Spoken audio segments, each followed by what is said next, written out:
It's the most visited state in Mexico, drawing visitors to its white sand beaches and coral reefs.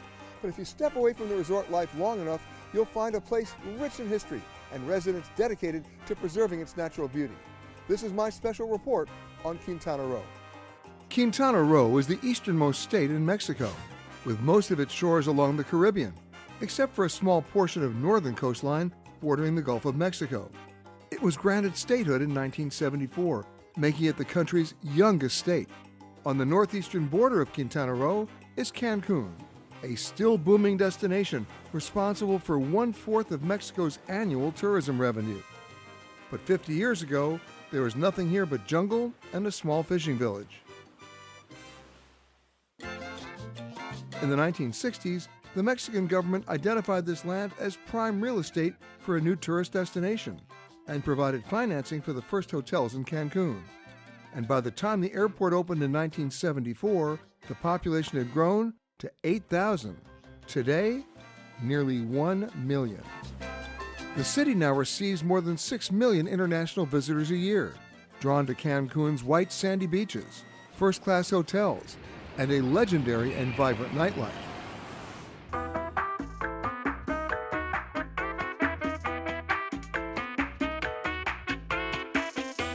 The second largest coral reef in the world runs past the shores of Cancun, attracting 800,000 snorkelers and scuba divers every year.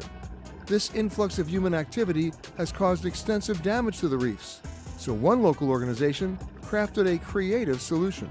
I mean, these statues are incredible, and to think they're all going underwater. Exactly. Roberto Diaz is president of the Museo Subacuático de Arte, or MUSA, an underwater sculpture garden of more than 500 statues.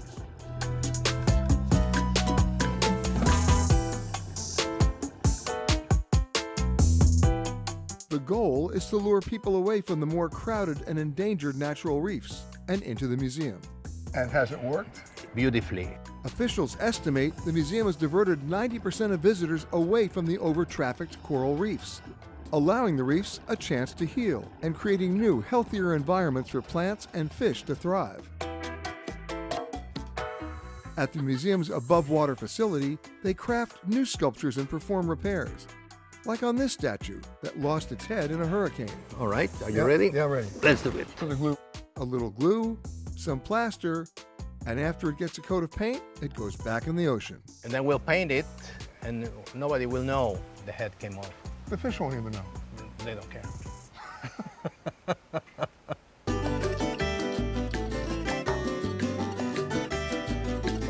60 miles south down the coast, in the tiny beachfront community of Akumal, you have to look carefully or you might miss this road sign, which points to another place working to protect Quintana Roo's wildlife population. You know, when people come to Cancun, they don't really know about this place, do they? No, actually, even locals don't really know about this place. We are hidden in the jungle, actually. Stefan Schmidt is the director at the Akumal Monkey Sanctuary. Mexico recently enforced a ban on the commercial use of exotic animals for entertainment, so a lot of those now unwanted animals end up here at this facility. We were actually the only institution who deals with monkey in this area. But you're rescuing a lot more than monkeys. Exactly. The sanctuary houses over 250 animals, everything from zebras to raccoons, spider and howler monkeys, birds of all sizes, snakes, goats, and deer. The goal is to provide a safe environment and, when possible, rehabilitate the animals to be returned back to the wild. So this is a waste station, not a final station. Exactly. But you're not a theme park. No, we're not. Absolutely not. And you're not an adventure park. No. Akumal Monkey Sanctuary is about to be in contact with nature, to understand why is it so important to protect wildlife for us. Here, you're able to interact with the animals, although some are definitely more friendly than others. Oh, okay, bye. Okay. Whoa. Okay. But under careful supervision, you get some FaceTime with the sanctuary's spider monkeys.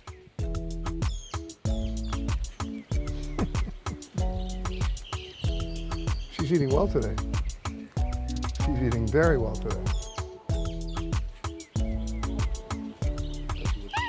As you can see, she got close to me, and the caretakers later told me this is also the closest the camera has ever come to these monkeys.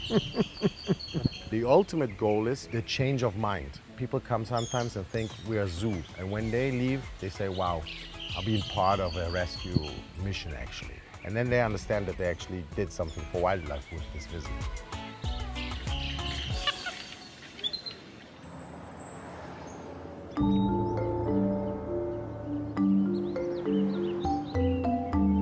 Continuing south on the highway from Akumal, there's another easy-to-miss dirt road that will lead you to a series of open-air bodies of water known as cenotes.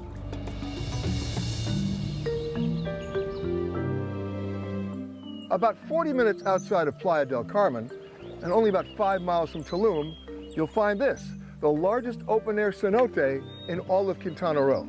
It's called Tanca.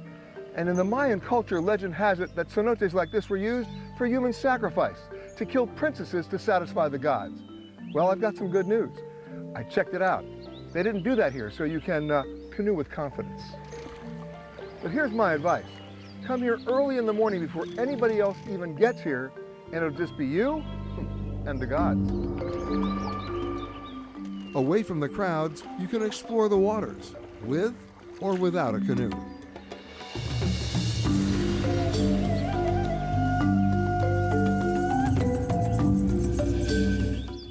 Very close to the big cenote, you can walk to it. It's the Cenote Azul, the blue cenote. You'll notice right away how clear the water is. You can swim, you can snorkel, and if you're really bold, you can jump in.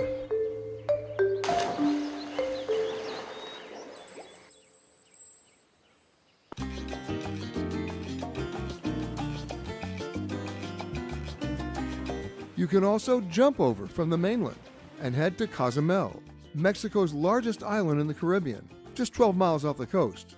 But first, you have to get there. You can always take the ferry from Cancun to Cozumel, but the trip's going to take you about 2.5 hours.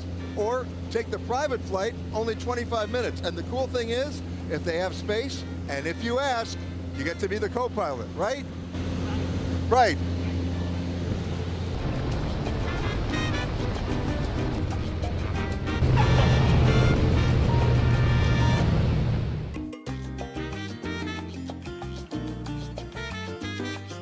On Cozumel, you can do a deep dive into ancient Mayan ruins. How are you? Hey, hello, my friend. All right. You can also charter a boat, like we did with Sergio Sandoval, and go fishing. It's a fun activity, but it also helps the locals deal with another population explosion, the invasive species known as lionfish. They're indigenous to the Pacific and Indian Oceans, and these lionfish invaded the waters here about 25 years ago, decimating the native fish populations and disrupting the coral reef habitats. So the key is you got to get rid of the lionfish. Yes. The more we can catch and take it, it's better for the reef, yes. And the best way to catch a lionfish? A good old-fashioned spear. There you go, you have your dinner. All right. Lionfish. Hey, lionfish.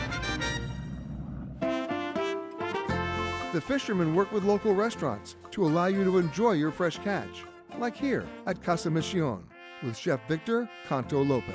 Este es un pez león y lo vamos a preparar en ceviche. Le vamos a quitar las espinas porque es muy peligroso. Yeah, dangerous spine. Y las alas, las aletas se las vamos a limpiar igual. Más peligroso. Es muy peligroso y la cabeza tiene muchas espinas. El ceviche es rico, pero con mucho cuidado. Okay. A warning, the spines are not just dangerous, they're venomous, posing the risk of a potentially fatal sting. So the spines and fins are carefully removed. Then you just add some onion, cilantro, and plenty of lime juice. Okay. And you turn an invasive species into an edible and tasty delicacy. Okay. Ready? Sí, listo.